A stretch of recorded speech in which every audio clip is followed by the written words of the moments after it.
sinagot ni Presidente Marcos, mga kababayan, yung patungkol dito sa ipinapakalat ni Jay Sonsa na magbibitaw na daw sa pwesto etong si DND Secretary Gibu Chodoro, mga kababayan, na kung saan, di ba, ang sabi pa nga ni Jay Sonsa, kasi kung matatandaan nyo, di ba, eto atang si Garapil, nag-resign, mga kababayan. So ngayon, nag-post etong si Jay Sonsa at sinasabi niya dito na eto daw, resignation sa gabinete. Totoo bang aalis na si Gibo?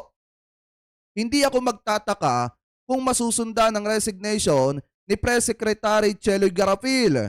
Ngayon pa lang, maugong na ang usap-usapan na bibigay si Defense Secretary Gibu Chodoro at umaalikbukay ang hindi ang higing nabibitaw na rin ang karamihan sa mga gabinete secretaries ni Marcos Jr., mga kababayan. Yan po yung ipinapakalat ngayon nitong si Jason